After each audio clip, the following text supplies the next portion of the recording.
buenas noches. Bienvenidos a Palabra de Honor en su edición del lunes 11 de mayo de 2015. Eduardo, cuéntanos quién está. Hoy tenemos un programa muy interesante porque hemos invitado al presidente de ACDE, el doctor Carlos Kessmann. ACDE ha presentado un trabajo que ha encargado a 3 instituciones para ser presentado a los 3 candidatos a los 3 candidatos a gobernador de Córdoba. Es un trabajo que le da sugerencias y que le da lineamientos. ¿Solo a 3 o a todos? Ahí me pones en la duda, él nos lo va a decir. Quizás esté confundido el número 3 con la Nación. Ahí nos los va a decir él. Y yo, aprovechando este tema tan importante, porque ha generado un estudio muy profundo, yo voy a dejar de hablar de la coyuntura. Hoy tenía que seguir haciendo un análisis político y voy a hablar de la esencia, voy a hablar de la pobreza. Pobreza versus riqueza. Magnífico. Bueno, entonces los invitamos a que nos acompañen. El formato va a ser el habitual.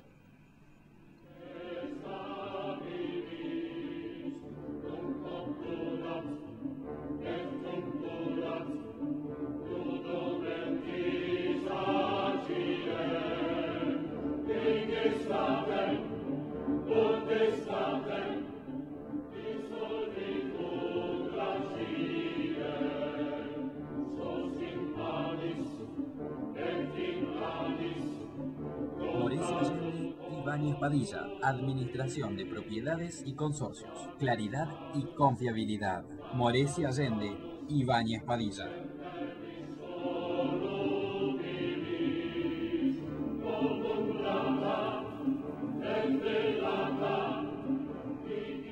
La semana pasada los argentinos hemos contemplado estupefactos una nueva embestida del Poder Ejecutivo contra el Poder Judicial y en particular contra la Suprema Corte de Justicia. La Suprema Corte es, como sabemos, el máximo tribunal de la nación, el último bastión en la defensa de los derechos de los ciudadanos y en la constitucionalidad de las leyes que el Congreso sanciona. Ustedes saben perfectamente bien, no hace falta que yo se los diga, pero quiero recordárselos, que la autonomía, la independencia del Poder Judicial es uno de los pilares fundamentales del sistema republicano. Y obviamente la Corte Suprema de Justicia es seguramente el tribunal que tiene que exhibir mayor independencia, no solo por la importancia que tiene como última instancia judicial, sino también porque es la que da el ejemplo al comportamiento de los demás tribunales inferiores. La embestida la conocen todos porque desgraciadamente ha tenido difusión en todos los medios. Ha sido realmente lamentable. No es la primera vez que la Corte Suprema de Justicia es atacada desde el Poder Ejecutivo. Ha ocurrido otras veces. Y para recordar estos acontecimientos, estas circunstancias, me gustaría hacer una muy breve síntesis en poco tiempo que tenemos de lo que ha sido la historia de la Suprema Corte de Justicia desde su creación. La Suprema Corte estaba prevista en la Constitución de 1853, una Constitución republicana que ya preveía y sigue previendo porque en buena parte todavía está vigente, la división categórica de poderes y su independencia. Pero recién en 1863 se constituye la Corte Suprema de Justicia. Paradójicamente se constituye bajo la presidencia de un hombre que es el que dio el primer golpe institucional y llegó al poder a través de un acto de fuerza, el general Mitre, y que fue en definitiva el mayor subversivo de nuestra historia constitucional porque fue el hombre que más veces derrocó a un gobierno constitucional o intentó hacerlo. Pero, paradojas de la vida, Mitre constituyó, formó una Corte Suprema de Justicia integrada por hombres capacitados, hombres juristas prestigiosos y hombres de toda honorabilidad. La Corte desempeñó el papel que le tocaba desempeñar correctamente hasta el año 1930. En 1930 ocurre el gran quiebre institucional del golpe del siglo XX, que es el golpe de Estado que provoca el derrocamiento del presidente Hipólito Yrigoyen. Lamentablemente un episodio que marcó fuego la vida de los argentinos porque abrió el camino para una serie de golpes de Estado militares o cívico-militares que de ahí en más se fueron sucediendo casi con una periodicidad decenal.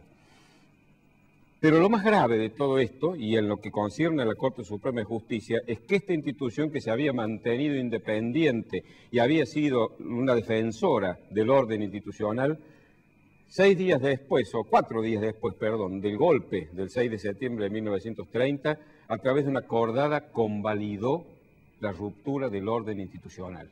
Es decir, aprobó el golpe de Estado y legitimó al presidente que había surgido de ese acto de vandalismo anticonstitucional que era el general Uriburu. Esto también marcó un antes y un después. La Corte se convirtió en cómplice de la ruptura del orden constitucional. Y esto se repetiría 13 años más tarde. En 1943 vuelve a haber un golpe de Estado por un grupo fascista del ejército que se apodera por la fuerza del poder, derroca al presidente Castillo y nombra, por supuesto, militares a cargo del gobierno. La Corte vuelve a dar una acordada, repitiendo textualmente los argumentos por los cuales había convalidado el golpe de 13 años antes, de 1930. Pues luego de esto, este golpe llega a los primeros puestos de la opinión pública a un coronel que había participado activamente en él, que era el coronel Juan Domingo Perón, que también había participado en el golpe de 1930. Perón ocupa durante ese lapso cargos importantísimos. Simultáneamente fue secretario de Trabajo y Previsión, ministro de Guerra y vicepresidente de la Nación. Y cuando en 1946 es elegido presidente, ya volviendo a la Constitución, modifica la Constitución, por supuesto, nos da una Constitución a donde la palabra peronismo, la palabra justicialismo estaba integrando la letra de la Constitución, una Constitución corporativa y fascista, y impulsa el juicio político a varios miembros de la Corte Suprema. ¿Y cuál era el argumento fundamental? Un acto de cinismo increíble. El argumento fundamental para destituir a los miembros de la Corte era que habían convalidado el golpe que el propio Perón había dado. Es decir, algo realmente propio de ciencia ficción, porque es increíble que alguien pueda llegar a ese grado de cinismo. Fíjense ustedes que de ahí en más, los miembros de la Corte y todos los miembros del Poder Judicial, antes de asumir, tenían que enviar un telegrama al presidente de la Nación manifestando su adhesión incondicional a la persona y doctrina del líder de la nueva Argentina, general Perón, y de su extinta esposa Eva Duarte. Ese era el texto que tenía que tener el telegrama. Si no lo enviaban, no asumían su cargo. Imagínense el nivel de dependencia que tenía el Poder Judicial. Por supuesto, cuando se sanciona la ley 14.184, que es la que aprueba el plan quinquenal de gobierno de los primeros 5 años de Perón, el artículo 3º decía: defínese como doctrina nacional, a la que adherían los jueces, adoptada por el pueblo argentino, la doctrina peronista o justicialismo, que tiene como finalidad suprema alcanzar la felicidad del pueblo y la grandeza de la nación. Varios años después es otro peronista, Carlos Saúl Menem, el que actúa sobre la Corte, esta vez más sutilmente, sin agravios ni ataques, sino que de una manera solapada logra que se produzcan vacantes en la Corte y logra aumentar el número de sus miembros a través de un Congreso complaciente e indigno, llevándolo a 9 miembros. Consigue con ello poder designar una mayoría que cumplía las órdenes que el presidente le daba. Estaba simplemente para eso. Una corte de la vergüenza, como se la llamó, con una mayoría automática, como también se decía, que votaba a favor y daba fallos los fallos que el presidente pedía. Era simplemente un tribunal para convalidar las decisiones del presidente de la Nación. Cuando sube Néstor Kirchner en el año 2003, a través de amenazas de juicio político y de la destitución de uno de los miembros, del doctor Eduardo Molineux Connor, también consigue vacantes en la Corte y designa una nueva Corte con juristas, hombres y mujeres respetados y gente de valor, hombres y mujeres me refiero, ¿no? Y después, 3 años después, en el año 2006, se aprueba el Congreso un proyecto de ley presentado por la senadora nacional Cristina Fernández de Kirchner, reduciendo nuevamente la Corte de 9 a los 5 miembros primitivos. Esto fue uno de los pocos aciertos que yo le reconozco al gobierno de Néstor Kirchner, que fue generar una Corte que era confiable y respetada. Pero eso duró un poco tiempo. En el año 2012, ya siendo presidenta Cristina Fernández, se produce el primer conflicto con el Procurador General de la Nación, que no está en la Corte, pero es un miembro conspicuo de la justicia. Un hombre del justicialismo que había estado en el gobierno con Cámpora, etcétera, se ve obligado a renunciar porque el vicepresidente de la Nación, que había sido denunciado por gravísimos actos de corrupción, lo acusa de haber, a través de voceros, haber tratado de que él buscara abogados en un estudio vinculado a su familia. Este hombre se siente ofendido en su dignidad y en su honra y renuncia. Y luego viene el ataque a la justicia brutal en el año 2013, la supuesta democratización que la presidenta pretende. Aparece Alejandra Gil Carbó, que lo reemplaza Rigui, que genera este grupo de jueces y magistrados adheridos al gobierno nacional, un acto realmente de exhibición de dependencia, que se llama justicia legítima, y la propia Gil Carbó dice que la justicia argentina es ilegítima, corporativa y oscurantista. La Corte tuvo algunas cosas que yo no comparto, que para mí convalidaron decisiones del gobierno de forma absolutamente antijurídica, pero en general fue una corte respetada. Y a partir de ese momento empieza a mostrar una mayor independencia, empieza a actuar con más firmeza. Entonces se empieza a desatar las iras de la presidenta, que pretende una corte que convalide lo que ella decide, no lo que ella quiere. Y ahora llega la embestida final, y la embestida final es brutal, porque es contra un hombre a quien se lo acusa de tener una edad avanzada.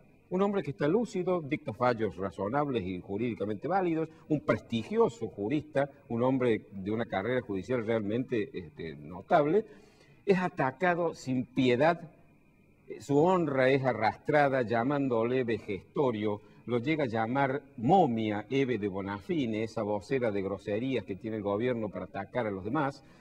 Y, por supuesto, Aníbal Fernández con esa boca sin ningún tipo de freno inhibitorio. Ahora bien, yo me digo, este ataque a la Corte, ¿qué pretende? ¿Convalidar aquellas cosas que el gobierno hace o garantizarle al gobierno cuando termine su mandato ahora a fin de año un bill de inmunidad y de impunidad? Yo creo que la vergüenza no es que el doctor Fay tenga 97 años, la vergüenza es que todavía Amado Vudú siga siendo vicepresidente de la Nación.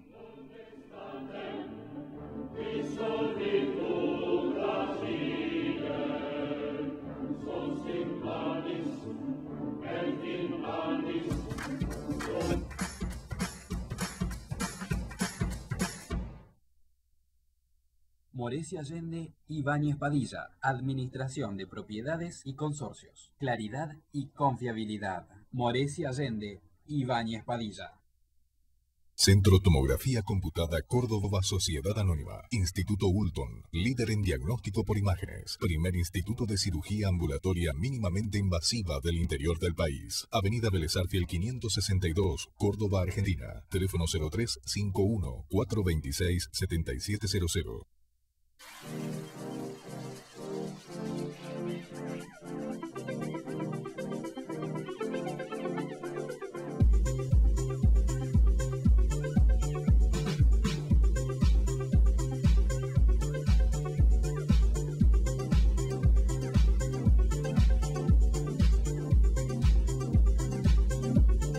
AutoCity. Los autos evolucionan. El lugar donde encontrarlos también.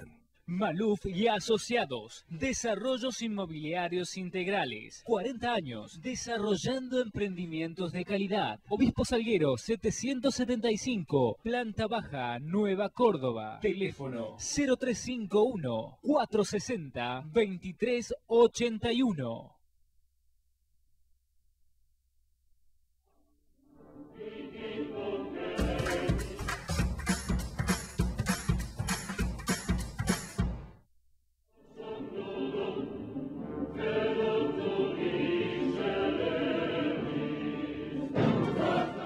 Como les dijo Eduardo en la presentación, nuestro invitado de hoy es Carlos Guido Kessmann, doctor en Economía, presidente de ACDE, viejo conocido, viejo no por edad, sino por el conocimiento. Bienvenido, Carlos. No, mucho gusto tenerte aquí. Gracias por invitarme. Bienvenido, Carlos. Primera pregunta antes de entrar en tema. Vos sos presidente de ACDE. A mí me gustaría que expliques a los televidentes el origen de ACDE y los objetivos de ACDE.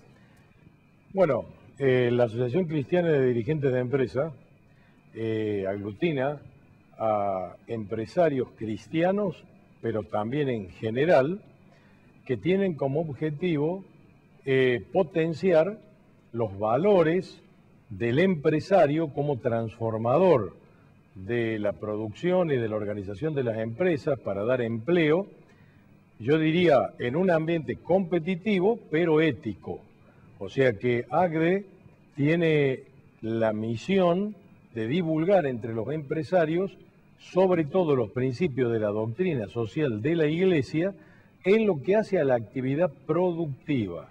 AGDE es una federación a nivel nacional, argentino, y está a su vez internacionalmente integrada a la UNIAPAC, que es la Unión de Empleadores Católicos en el mundo, y donde la misión es cumplir una misión empresaria de eficiencia y competitividad en la empresa en un marco ético, con respecto a todos los demás empresarios. Muy claro.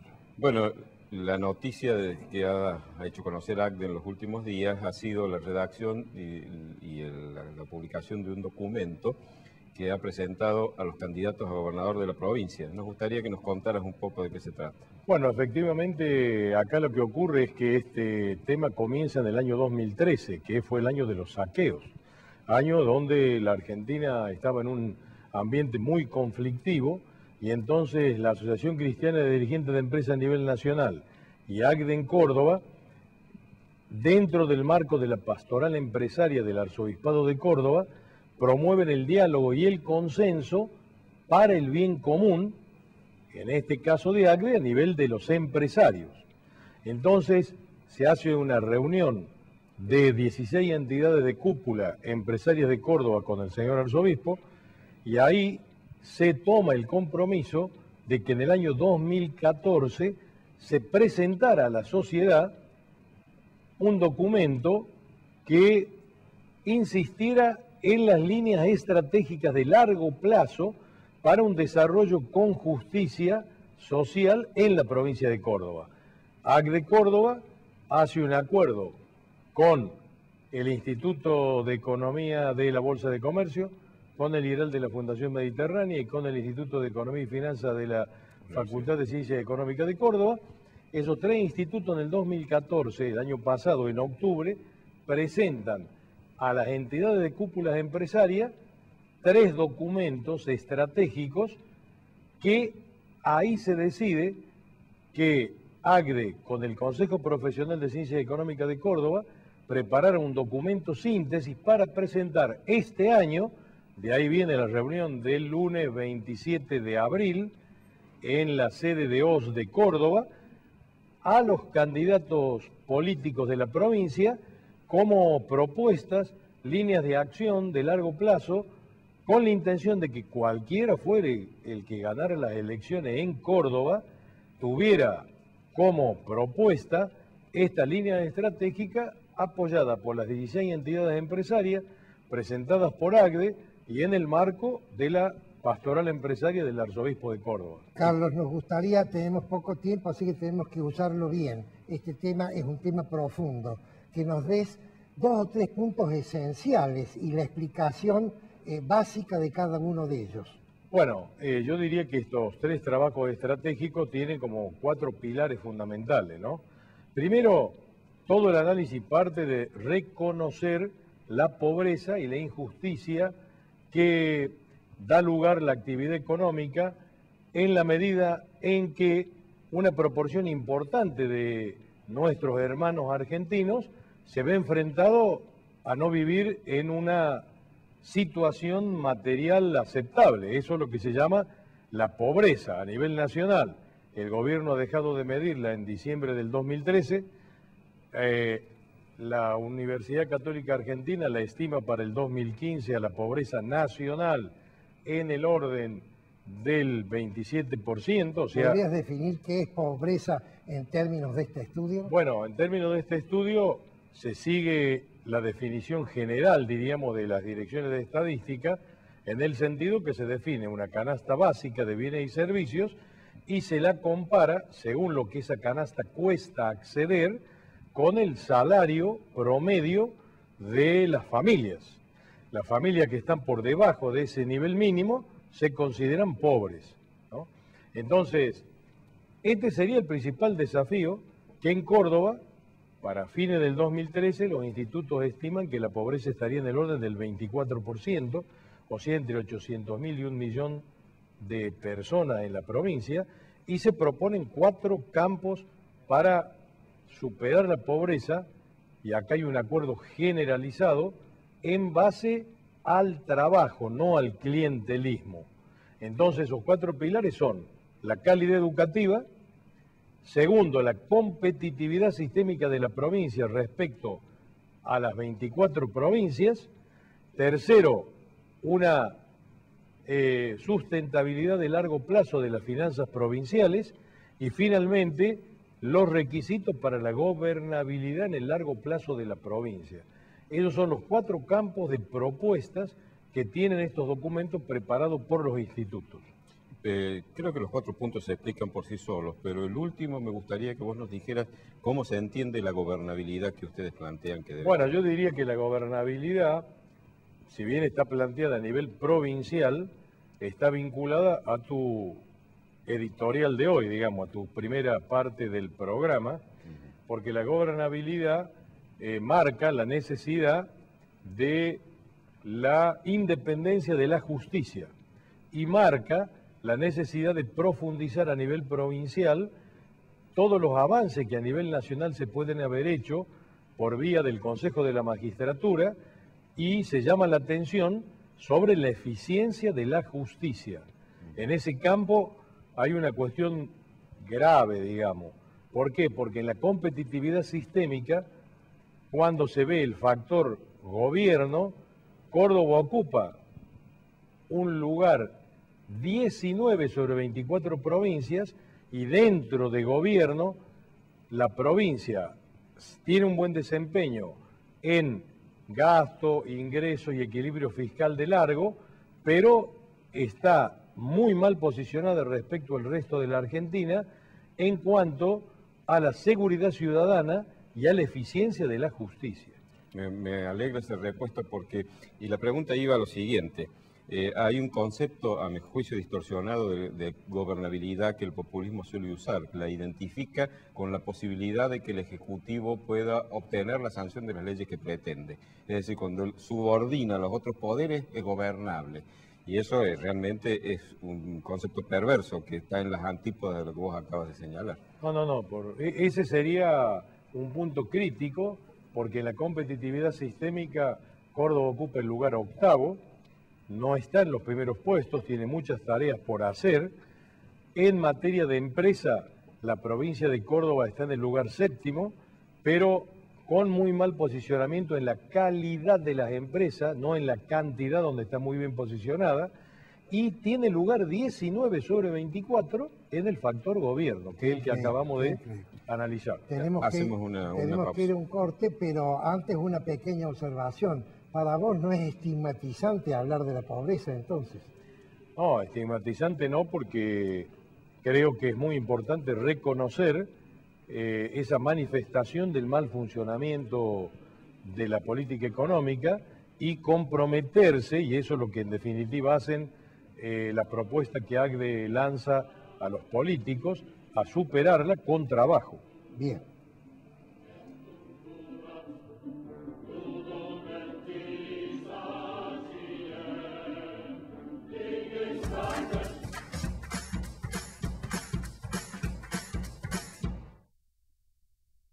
Morecia Allende y Ibáñez Padilla, Administración de Propiedades y Consorcios, Claridad y Confiabilidad. Morecia Allende y Ibáñez Padilla. Maluf y Asociados, Desarrollos Inmobiliarios Integrales, 40 años, desarrollando emprendimientos de calidad. Obispo Salguero, 775, Planta Baja, Nueva Córdoba. Teléfono 0351 460 2381. Centro Tomografía Computada Córdoba Sociedad Anónima. Instituto Ulton, líder en diagnóstico por imágenes. Primer instituto de cirugía ambulatoria mínimamente invasiva del interior del país. Avenida Vélez Arfiel 562, Córdoba, Argentina. Teléfono 0351 426 7700.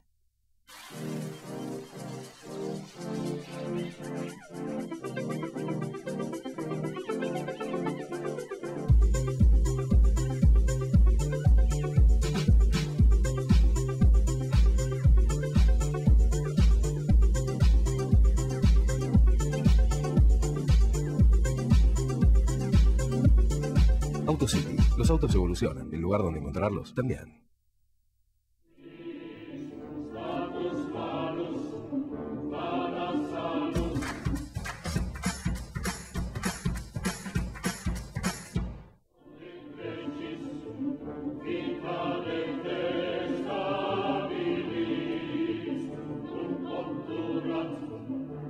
Doctor Kessman, yo quiero hacerte una pregunta delicada.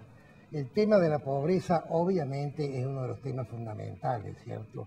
Si no se ataca la pobreza, no se puede pretender eficiencia en ninguno de los otros órdenes. Ahora, es un tema conocido ya hace mucho tiempo. ¿Vos crees que el empresariado en particular y las instituciones empresarias en general no se han quedado cortas o se han retardado las críticas que han hecho el gobierno en esta gestión del kirchnerismo de 12 años, que se empezó a divorciarse de la realidad? Te pongo un ejemplo clásico, el INDEC, por ejemplo. No ha habido una denuncia al INDEC institucional. Y si las instituciones empresarias, que son los que verdaderamente entienden y los verdaderamente afectados por este tema, lo hubieran hecho con anterioridad, ¿no hubiéramos empezado a trabajar antes sobre estos asuntos? Bueno, yo creo que esa sería una tarea que está haciendo ACDE, ¿no? La responsabilidad social empresaria está reconocida por la doctrina social de la Iglesia, por ACDE, pero el documento de Aparecida de la Conferencia Episcopal Latinoamericana del año 2007 da una definición del empresario deseable para América Latina que, además de la tarea prioritaria puntual de su propia empresa con la rentabilidad y la reinversión y el empleo, le llama la atención sobre que tiene que ir a una versión de responsabilidad social empresaria más amplia, comprometiéndose con las cuestiones sociales, con la democracia, con las instituciones, que es un punto que a ustedes les preocupa, y por consiguiente, ACDE mismo está comprometido en divulgar entre las entidades empresarias y los empresarios la necesidad que, por vía de una acción gremial empresaria nueva, renovada, más amplia, se pueda tener un papel en un marco de acuerdo empresarial Estado, una vertebración público-privada, diría ACDE, en base al principio de subsidiariedad, que divida las funciones y las responsabilidades a una versión más acorde a tu preocupación, es decir, producción eficiente y competitiva, utilidades, pero un posicionamiento comprometido con la justicia distributiva y las instituciones de la sociedad. Sí, la pregunta de Eduardo me parece que es muy procedente y tu respuesta nos la aclara, porque en el ámbito industrial, en el ámbito empresarial, hemos visto lamentablemente actitudes distintas. Hemos visto una Unión Industrial Argentina presidida por el señor Mendiguren, que era complaciente con el gobierno, es decir, una cercanía realmente preocupante, cuando uno esperaba que fueran ellos uno de los que con más énfasis señalaran los errores que se estaban cometiendo. Bueno, a mí me parece que a nivel latinoamericano, así de nuestros vecinos, la Unión Industrial de San Pablo, la FIESP de San Pablo, tiene una actitud totalmente diferente con respecto al gobierno y marca las responsabilidades separadas pero complementarias con Lula en su momento y con Dilma Rousseff ahora.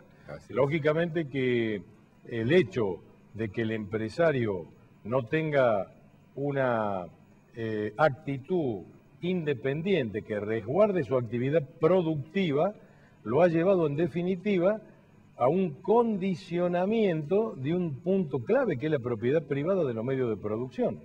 Porque ha permitido un intervencionismo estatal extremo que por vía de regulaciones, falta de reglas de juego y discrecionalidades generalizadas, condicionaran el ejercicio de la responsabilidad de los empresarios. O sea que este sería un campo donde no solo la Unión Industrial Argentina, sino todo el empresariado, que en algo está reaccionando, tiene que posicionarse mirando al futuro.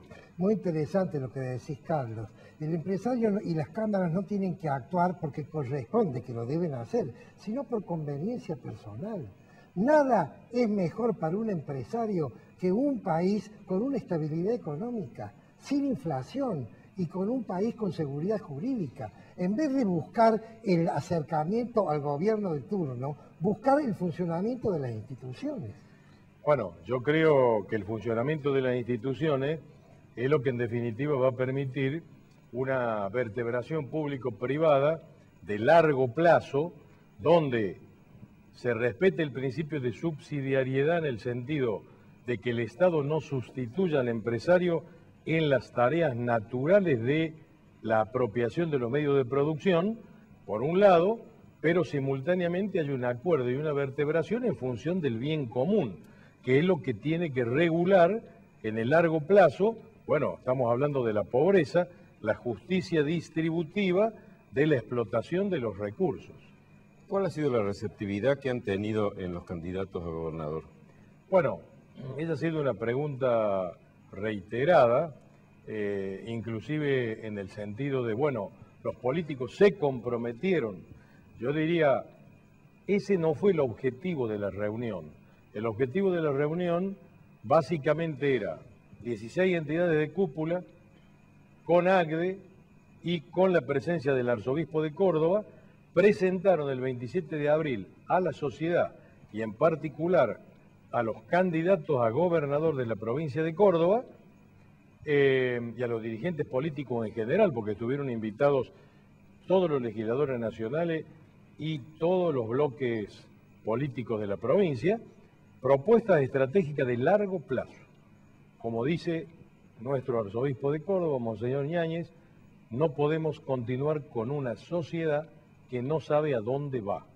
Y ahí yo diría que sería la clave de lo que están planteando ustedes, de la institucionalidad y del orden de largo plazo, que es la mayor garantía para la actividad empresaria, pública y sobre todo para la justicia distributiva de la actividad económica. Hicieron mucho hincapié en el tema educación. Bueno, el Instituto de Economía de Ciencias Económicas de la Nacional marca crudamente la cuestión de la calidad educativa como condicionante de largo plazo para lograr el acceso, y esta sería la clave de la lucha contra la pobreza, para acceder a puestos de mayor calidad, mejor remunerados. Entonces la calidad educativa, ahí se marcan algunos puntos críticos, en el sentido de que al margen de que hay una propuesta muy amplia sobre lo que vendría a ser convencional para mejorar la educación en la provincia, se llama la atención de que Córdoba, en lo que son las especialidades de ingeniería comprometidas con la producción, está perdiendo posiciones año a año en número de alumnos, nuevos inscriptos y egresados. En sí misma la provincia se está deteriorando y está también deteriorándose con respecto a la provincia de Santa Fe, que se hace un análisis comparativo. Entonces, en ese aspecto también se llama la atención de que hay una injusticia en la calidad educativa a nivel dentro de la provincia, en cuanto a que la calidad educativa está desmejorando para los departamentos más pobres, concentrándose en una injusticia regional en no más de 5 o 6 departamentos de la provincia en calidad educativa y oportunidades de empleo. La última pregunta antes que terminemos. Supongo, pero te lo pregunto, que ustedes han puesto también el énfasis en la necesidad de que haya un diálogo que permita la elaboración de políticas institucionales, de políticas de Estado que vayan más allá de los cambios de gobierno. ¿Está presente? Bueno, yo diría justamente ACDE ahora con las entidades empresarias están en un diálogo para mantener esa independencia que comentabas recién de las entidades empresarias, a los fines de que se prosiga este diálogo empresarial políticos que permitan, y ahí ACDE va a proponer para fin de año, un monitoreo del Estado de las líneas estratégicas marcadas en la reunión del 27. Claro, instrumental. Carlos, se nos acabó el tiempo. Muchísimas gracias, muy interesante tus explicaciones. No, al contrario, gracias a ustedes.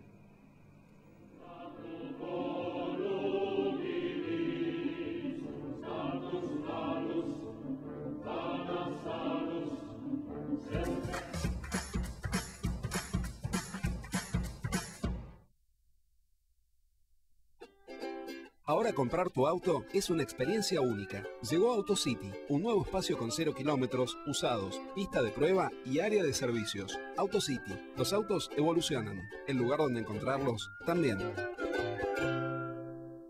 Morecia Allende y Ibáñez Padilla, Administración de Propiedades y Consorcios. Claridad y confiabilidad. Morecia Allende y Ibáñez Padilla. Centro Tomografía Computada Córdoba Sociedad Anónima. Instituto Ulton, líder en diagnóstico por imágenes. Primer instituto de cirugía ambulatoria mínimamente invasiva del interior del país. Avenida Vélez Arfiel 562, Córdoba, Argentina. Teléfono 0351 426 7700.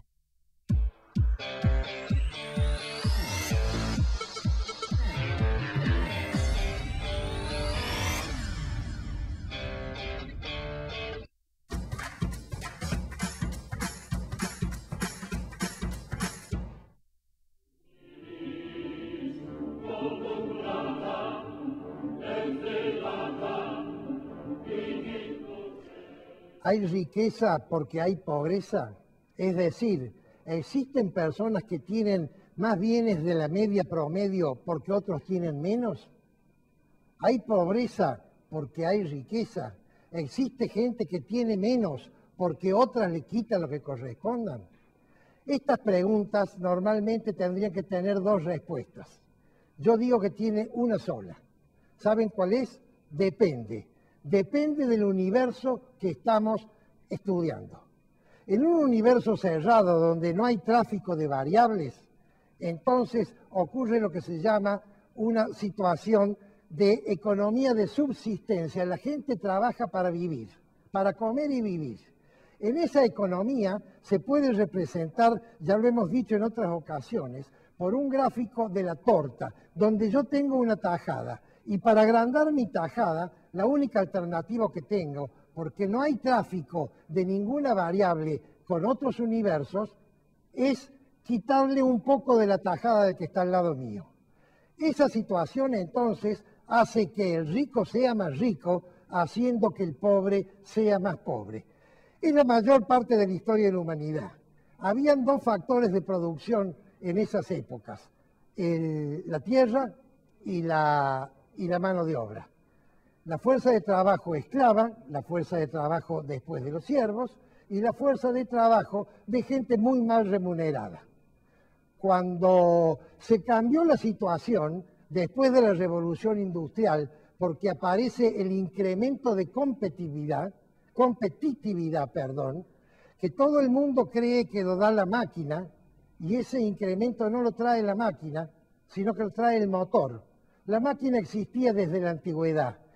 Solamente las máquinas que funcionaban en turbinas hidráulicas o turbinas de viento podían funcionar. Las demás no había elementos. Cuando se descubre el motor de vapor de agua y después el motor eléctrico y después el motor de combustión interna, entonces la competitividad adquiere ribetes inacabables y aquellos países que podían producir dentro de estas circunstancias abrieron sus fronteras sin necesidad de utilizar el poder. ¿Por qué? Porque ofrecieron al mundo productos que no tenían competencia. esos productos fueron aceptados por otros. Y entonces, ¿qué pasaba con la torta? Para agrandar la tajada, en esa situación, que es la situación de apertura, yo no necesito quitarle porción de la tajada a mi vecino. Para agrandar la tajada, agrando la torta. Y al agrandar la torta, porque quiero agrandar mi tajada, sin buscarlo, estoy agrandando la tajada de los demás. Y esa es la maravilla del sistema de fronteras móviles. Y entonces aparece lo que se llama la economía de desarrollo, que no tiene fin, cambió a la humanidad. Quiero entrar ahora al tema más álgido de la confrontación entre riqueza y pobreza, que es el tema religioso. Y en este tema no pretendo que todos piensen como yo, son temas muy discutidos, son temas álgidos y son temas donde yo quiero dar mi opinión porque tengo la obligación de hacerlo. Acaba de explicar el doctor Carlos Kessmann la preocupación de AGDE para decirle a los candidatos, bajen, eliminen la pobreza. Sin embargo, el Papa Francisco hace un año dijo, visualizo una iglesia pobre para pobres. Esto aparentemente no condice con lo que dijo AGDE y además hizo que muchas personas rasgaran sus vestiduras. Pero vamos más allá, no lo que se dijo hace un año en el Vaticano, lo que se dijo hace 2000 años en Palestina. Cristo dijo, es más factible que un camello pase por el ojo de la aguja a que un rico entre al reino de los cielos. No voy a analizar esto todavía. Permítaseme antes que explique qué es lo que hizo Dios con el tema de la riqueza. Dios, cuando tuvo que elegir al fundador de su pueblo elegido, eligió a un hombre rico. Abraham era un hombre muy rico. Abraham vivía en Ur, del otro lado del río, del otro lado del Éufrates. Hebreo significa los que están del otro lado del río. Era el jefe, era el patriarca de una familia, de una tribu seminómade de pastores, con recursos muy importantes. A ese hombre eligió Dios para jefe, para cabeza de su pueblo elegido. No despreció la riqueza, al contrario, le dio a la riqueza la importancia que la riqueza tiene. Quiero ahora explicar las palabras de Cristo. Cuando Cristo habla de rico, debe entenderse no como rico que tiene gran cantidad de bienes materiales, sino como aquella persona apegada a la riqueza, con apego a la riqueza. ¿Qué significa esto? Significa que en la escala de valores que tiene ese individuo, su valor máximo es atesorar riqueza. Y eso está por encima del amor, de la justicia, de la honestidad y de todos los otros valores que tiene una persona bien nacida. Esa persona es la que va a serle muy difícil ingresar al reino de los cielos. Muchos de ustedes dirán, yo soy agnóstico, no me hable de cielo, no creo en el cielo.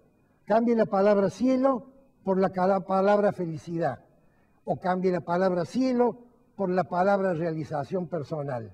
Si usted pone como máximo valor atesorar bienes materiales sobre los valores fundamentales del hombre, entonces usted es muy difícil que llegue a ser feliz o que llegue a realizarse como persona. Ese es el mensaje que en mi opinión, no en mi opinión, en opinión de grandes teólogos, es el que dio Cristo con el ejemplo del ojo de la aguja. Vamos ahora a las palabras de Francisco.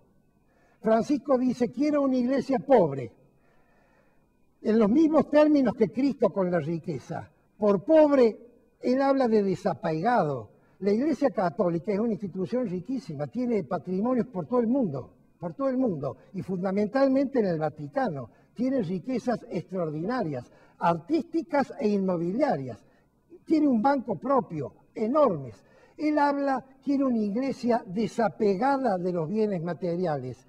Quiere una iglesia que no ponga como primer objetivo los bienes materiales. Y por eso cuando llega al papado, da una serie de mensajes con sus actos que quiere eso, pero además decapita la cúpula de la iglesia en el aspecto administrativo y pone gente nueva. Y cuando habla, quiere una iglesia para pobres, no quiere decir para menesterosos, quiere decir, quiere una iglesia para personas que estén desapegadas de los bienes materiales.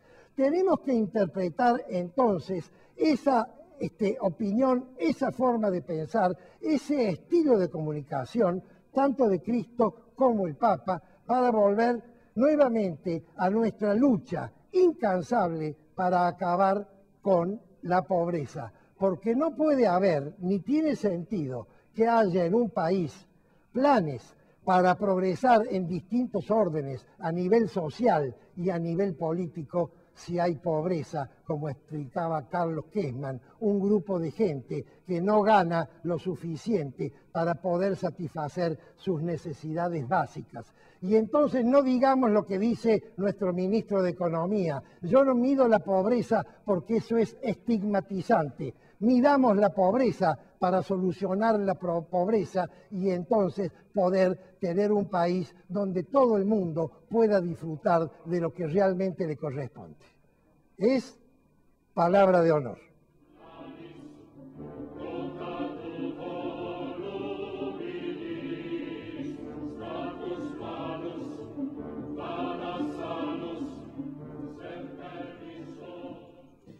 En Córdoba, en la ciudad de Córdoba en especial, se ha producido un movimiento destinado a eliminar lo que se llama el Código de Faltas, que está siendo incluso debatido, una transformación en la legislatura, para, entre otras cosas, cambiarle el nombre y convertirlo en Código de Convivencia. Cambio que en sí mismo me parece oportuno, porque yo creo que señala más la intención de hacer que la convivencia civilizada entre los que habitamos esta ciudad sea posible, esté ayudada por esta ley y no simplemente el castigo de la contravención. Pero el contenido es lo que interesa en definitiva, no el nombre, de manera que eso habrá que ver cuáles son los proyectos y en definitiva cuál es el que sobresale y el que prevalece. Ya sabemos que será el de la mayoría, sin duda, porque el oficialismo se maneja de esa manera. Ahora bien, les quiero señalar antes que nada que cuando he sido senador presenté un proyecto de modificación del Código de Faltas. Y señalé 2 o 3 puntos que están en concordancia con los que reclaman estas instituciones de gente que quiere que el código desaparezca. No creo en la desaparición del código como un hecho positivo, al contrario. Pero sí, por ejemplo, propuse la eliminación del merodeo. El merodeo es una figura contravencional que consiste en la posibilidad de que un hombre sea detenido e incluso se le abra prontuario por andar caminando en una zona sin poder dar explicaciones de qué está haciendo y en actitud sospechosa. La sospecha es algo subjetivo. ¿Sospecha para quién? ¿Quién es el que puede decir objetivamente que ese hombre es sospechoso? Yo creo que esto no es una contravención. Andar en un lugar porque uno tiene ganas de andar sin tener que dar explicaciones a nadie por qué lo hace, no me parece que pueda motivar que la policía lo detenga y pueda ensuciar, llegado el caso, su prontuario o aplicarle una sanción porque simplemente estaba caminando por donde no supo explicar por qué lo hacía. Está bien, yo entiendo que si alguien genera sospecha, la policía debe actuar, pero debe actuar de manera preventiva, no castigando a alguien porque simplemente lo sospecha de hacer algo que no le gusta. Eso lo propuse que se eliminara, el merodeo. Me parece que es una figura inapropiada. Es mucho más lógico, si existe realmente una sospecha fundada, lo que existía antes, que era la averiguación de antecedentes. Es decir, ese individuo se lo hace, se investiga quién es, y si es una persona que tiene antecedentes penales de haber cometido delitos contra la propiedad, contra la integridad de las personas o de los bienes de las personas, entonces sí puede ser motivo de una investigación, saber qué estaba haciendo en un lugar determinado. Pero el merodeo como tal es un absurdo. Otra cosa que propuse es que desapareciera esta realidad que va contra lo que la propia ley dice, que el juez de primera instancia en materia contravencional es el comisario de policía. ¿Por qué? Por varias razones. Primero, porque no es un juez del Poder Judicial, es decir, no es un juez que dé garantías, porque no es una persona formada en derecho, ni está administrando justicia en función de las leyes, como se supone que lo hace un juez de la provincia o de la nación. Y por otro lado, porque no puede simultáneamente ser el que lleva adelante la acción punitiva y el que juzga. En la justicia hay un fiscal y un juez que no es el que acusa, sino que es en definitiva el que toma la decisión. Acá es el mismo que acusa, el mismo que envía al policía y convalida lo que su empleado hizo, al detenerlo, es el que lo juzga. Tiene que haber más juzgados de faltas en donde realmente los ciudadanos tengamos garantías de que somos juzgados, llegado el caso, de cometer o estar sospechados de haber cometido contravenciones por un juez natural y por un juez capacitado y por un juez apto para eso. E incluso tener la opción de poder apelar esa sentencia o esa decisión, ese fallo, ante una instancia superior como puede ser una cámara de faltas. Bueno, al margen de eso, aclarado este punto, lo que no creo que sea procedente es que se derogue el Código de Faltas, que desaparezca. Eso parece más bien una excusa para quienes están dispuestos a cometer contravenciones, consigan una suerte de impunidad para que les dejen contravenir las normas y atropellar los derechos de los demás impunemente y poder gozar de esa suerte de privilegio. Eso creo que no es procedente. Y les voy a explicar por qué. En primer lugar, porque hay acciones que no están previstas en el Código Penal porque no constituyen delitos, pero sí que constituyen contravenciones, es decir, faltas contra los derechos ajenos, sobre todo, o contra los bienes de la comunidad, que sin ser delitos deben ser castigados. Por ejemplo, ¿cómo hacemos si un individuo anda en un automóvil a exorbitante velocidad, pasando los semáforos en luz roja, metiéndose contramano, cometiendo una serie de contravenciones que ponen en peligro la vida de sus semejantes? No está cometiendo un delito. Sin embargo, tiene que ser castigado, no puede permitirse, porque está nuestra vida, la de nuestros semejantes, la de nuestros hijos, nietos, parientes, amigos. Está nuestra integridad física en peligro. Ese individuo tiene que ser castigado. Y hay cientos de cosas así. Yo creo que el Código de Faltas, llámese así o llámese Código de Convivencia, no solo debe existir, sino que debe tener nuevas figuras contravencionales porque debe proteger el ejercicio de los derechos constitucionales de los ciudadanos. Lo he dicho en más de una ocasión. Y lo he propuesto formalmente. Creo que cuando se trate esa reforma no solo no se debe eliminar el código, sino que se debe ampliar su radio de acción. Concretamente debe haber sanciones previstas para aquellos que atropellan los derechos a transitar libremente que la Constitución nos garantiza a todos los ciudadanos de este país.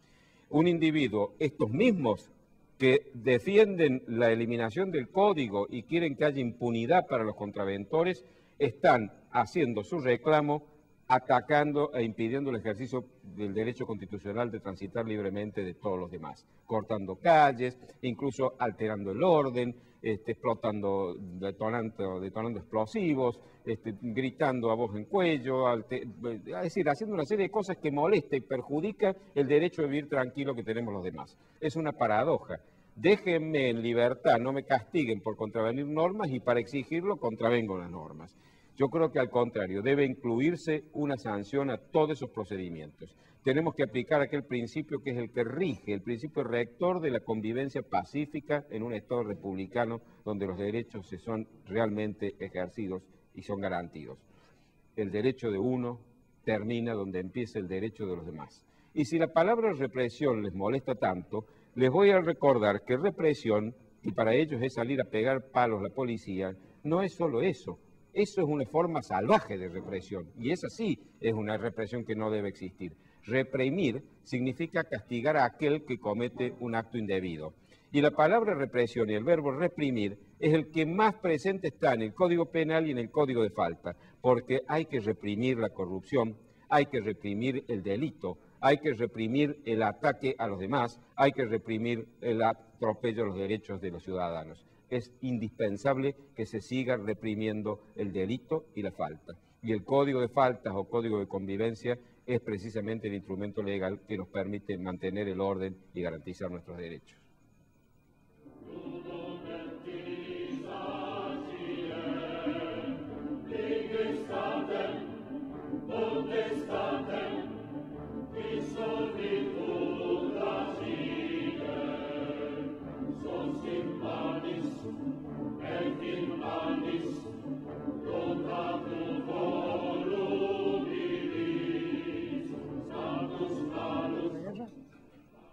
Prudencio, se cumplen 70 años de la finalización de la Segunda Guerra Mundial. 70 años. 70 años ya. La reflexión que yo quiero hacer es que la Segunda Guerra Mundial fue una guerra que se hizo para reprimir una de las tiranías más terribles del siglo XX, que fue el nazismo. La hicieron básicamente dos grupos, los aliados liberales republicanos por un lado y los soviéticos por el otro lado, que eran también colectivistas. Otra tiranía semejante y tan fascista de izquierda, si se quiere, pero tan fascista y tan represora como la de... Eso es lo que quería que me comentaras. ¿Qué pasó cuando terminó la guerra? ¿Quién se retiró y dejó los países que estaban empobrecidos con ayudas financieras y quién se quedó 70 años detrás del telón de acero? Sí, la respuesta es clarísima. La Unión Soviética, cuya colaboración para el derrocar el régimen nazi fue importante, obviamente actuó como había actuado desde 1917, es decir, una tiranía que en nombre del pueblo, como también lo hacía el fascismo y el nazismo, sometía al pueblo a una dictadura brutal, a una tiranía sangrienta y perversa, a archipiélagos gulag, al partido único, a la negación de los derechos elementales del ciudadano, y sometió a los países que quedaron bajo su órbita a un régimen semejante. Nació la Unión Soviética, nacieron los países detrás de la cortina de hierro, una cortina virtual que separaba el mundo de la libertad del mundo de la esclavitud, y, en definitiva, un muro real, ya no virtual, como fue el de Berlín, el muro de la vergüenza, afortunadamente hoy desaparecido. Que es quizás la prueba mayor de que un sistema funciona y el otro no. Sí, no sé de nadie que del lado occidental quisiera pasar al oriental, pero sí muchos o todos que querían huir de ese infierno que era el paraíso comunista. Y la última prueba es que esta mentira que duró 70 años implosionó, se cayó sola. Nadie la tiró abajo. El fracaso económico-social hizo que ellos mismos salieran del sistema comunista. Lo increíble es que haya gente que todavía, ya no se dicen marxistas, yo les llamo los neomarxistas, todavía siguen defendiendo regímenes que exaltan esto. Fidel Castro es para algunos un prócer, cuando es un hombre que ha sometido a su pueblo a una tiranía brutal. Espero que cuando caigan los Castros, que falta muy poco, no se vayan simplemente por la puerta grande recuperando Cuba la democracia, que eso ocurra, que haya castigo. 70 años de haber estado, no, ¿cuántos han sido? 50 y tantos años de haber sometido a un pueblo a la miseria, a la pobreza, a la persecución, a la tortura, a la cárcel, al fusilamiento, tiene que pagarse, no puede quedar impune. A la infelicidad. Bueno, Prudencio, se nos acabó el tiempo, terminó el programa, nos veremos el próximo lunes, si Dios quiere.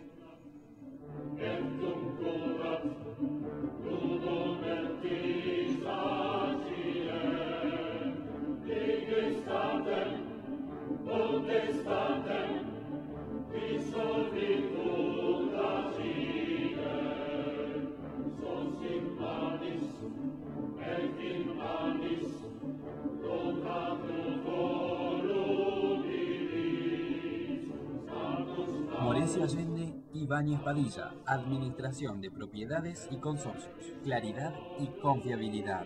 Morecia Allende, Ibáñez Padilla.